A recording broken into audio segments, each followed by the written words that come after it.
একজন নারী যার স্বামী ছিল পৃথিবীর সবচেয়ে জালিম শাসক। এমন একজন শাসক যে নিজেকে ঈশ্বর বলে দাবি করত, যার একটি ইশারায় হাজারো মানুষের ধর থেকে মাথা আলাদা হয়ে যেত, যার প্রাসাদের প্রতিটি ইটে মিশেছিল মাজলুমের রক্ত আর আর্তনাদ।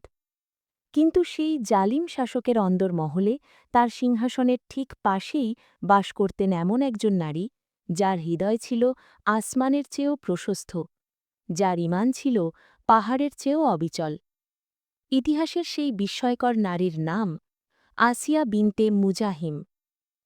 রিসালাতের গল্পের আজকের পর্বে আমরা জানব পৃথিবীর ইতিহাসের অন্যতম শ্রেষ্ঠ এই নারী, যিনি জান্নাতের চারজন শ্রেষ্ঠ রমণীর একজন, তিনি কেন এমন একজন নিষ্ঠুর, অহংকারী আর খোদাদ্রোহী মানুষকে বিয়ে করেছিলেন।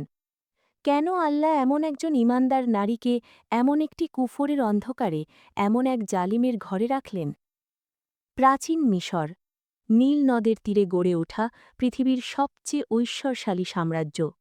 এই সাম্রাজ্যের অধিপতি ফিরাউন। ক্ষমতা, সম্পদ আর অহংকারের মোহে অন্ধ হয়ে সে ঘোষণা করেছিল, আনা রাব্বুকুমুল আলা, আমি তোমাদের সর্বশ্রেষ্ঠ প্রভু। তার প্রাসাদের প্রতিটি কোণ সোনা আর মণিমুক্তায় মোড়ানো। দাসদাসীদের ভিড়, রেশমের গালিচা আর রাজকীয় সুবাসে ম করা পরিবেশ। কিন্তু এই প্রাসাদে সবচেয়ে মূল্যবান রত্নটি কোনো পাথর ছিল না, সেটি ছিল একটি হৃদয়। আসিয়া বিনতে মুজাহিম রাদিয়াল্লাহু আনহা এর হৃদয়। অনেকের মনে এই প্রশ্ন জাগে, বিবি আসিয়া কেন ফিরাউনকে বিয়ে করেছিলেন? তাদের মধ্যে কি কোনো প্রেম কাহিনী ছিল? আমাদের খুব স্পষ্টভাবে একটি বিষয় বুঝতে হবে। কুরআনে সরাসরি এই বিবাহের বিস্তারিত কারণ বা প্রেক্ষাপট বর্ণিত হয়নি। ইসলামী ইতিহাসবিদদের মতে এই বিবাহ কোনো রোম্যান্টিক কল্পকাহিনী বা প্রেমের পরিণতি ছিল না।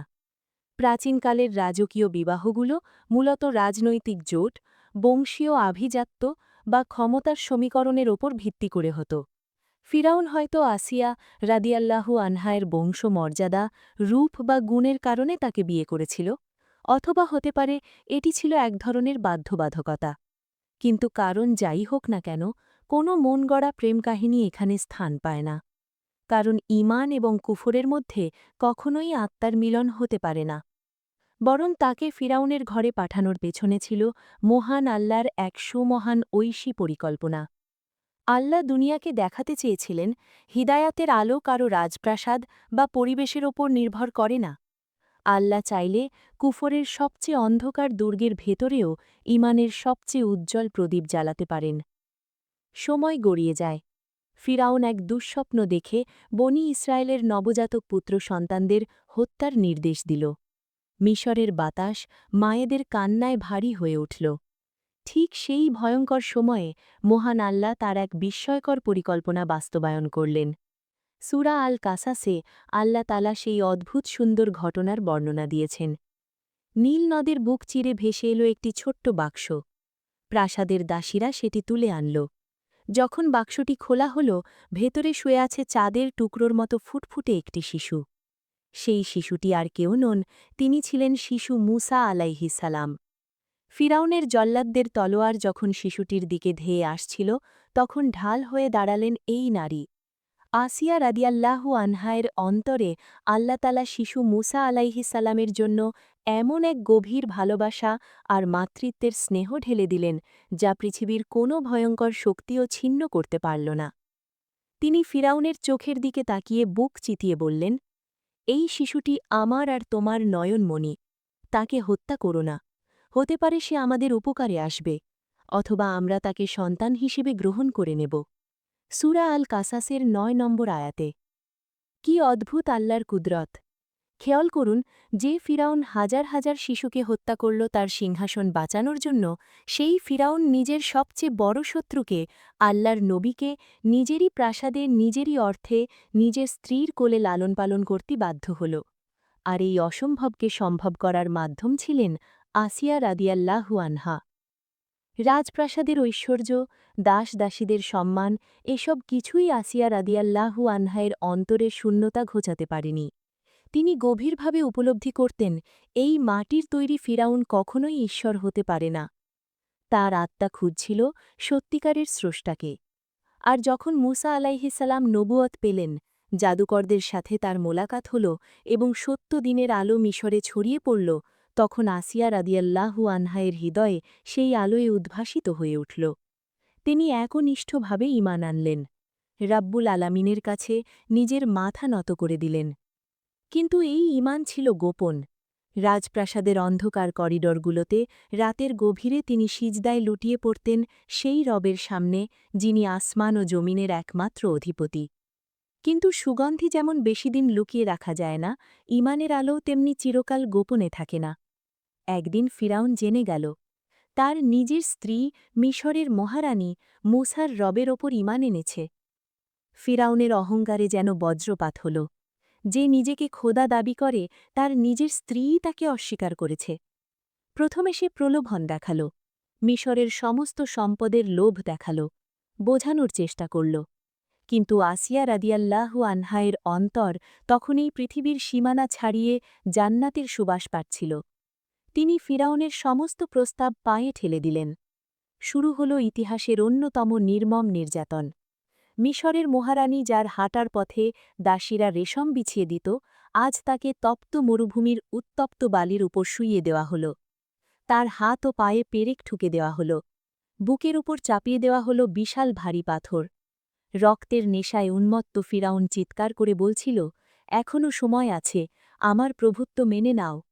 কিন্তু আসিয়া রাদিয়াল্লাহু আনহায়ের চোখে তখন কোনো ভয় ছিল না, কোনো আক্ষেপ ছিল না। তপ্ত বালুর উত্তাপ, পাথরের ভার আর চাবুকের আঘাত তার ঈমানকে এক বিন্দুও টলাতে পারল না। জীবনের শেষ প্রান্তে এসে রক্তে রঞ্জিত শরীর নিয়ে তিনি আকাশের দিকে তাকালেন। পৃথিবীর কোনো মানুষের কাছে তিনি সাহায্য চাননি। তিনি সরাসরি তার রবের সাথে কথা বললেন। তার সেই আকুতি, তার সেই প্রার্থনা এতটাই পবিত্র, এতটাই শক্তিশালী ছিল যে মহান আল্লাহ তাআলা কিয়ামত পর্যন্ত আসা সমস্ত ঈমানদারদের জন্য সেটি কুরআনে চিরস্থায়ী করে দিয়েছেন। সূরা আত-তাহরিমের ১১ নম্বর আয়াতে আল্লাহ তাআলা বলেন, আল্লাহ মুমিনদের জন্য ফিরাউনের স্ত্রীর দৃষ্টান্ত পেশ করছেন, যখন সে বলেছিল, হে আমার রব, আপনার কাছে জান্নাতে আমার জন্য একটি ঘর বানিয়ে দিন, এবং আমাকে ফিরাউন ও তার দুষ্কর্ম থেকে উদ্ধার করুন, এবং আমাকে জালিম সম্প্রদায়ের হাত থেকে রক্ষা করুন। কি অদ্ভুত এই দোয়া! খেয়াল করুন, তিনি বলেননি জান্নাতে একটি ঘর বানিয়ে দিন, তিনি বলেছেন আপনার কাছে জান্নাতে একটি ঘর বানিয়ে দিন। ইন্দাকা বাইতান। ঘর তো তিনি দুনিয়াতেও পেয়েছিলেন, মিশরের সবচেয়ে বড় রাজপ্রাসাদ ছিল তার, কিন্তু সেখানে রব ছিলেন না।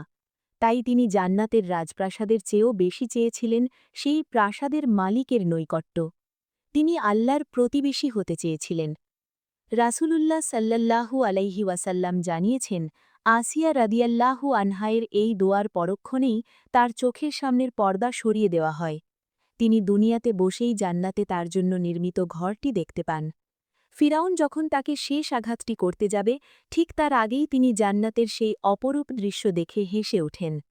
জালিমরা যখন তার উপর পাথর নিক্ষেপ করছিল, তার আগেই আল্লাহ তাআলা তার এই প্রিয় বান্দির আত্মাকে পরম শান্তিতে নিজের কাছে তুলে নেন। তিনি শাহাদাতের অমীয় সুধা পান করেন। আসিয়া বিনতে মুজাহিম রাদিয়াল্লাহু আনহা। তিনি আমাদের শিখিয়েছেন, পরিবেশ কখনোই ঈমানের পথে বাঁধা হতে পারে না।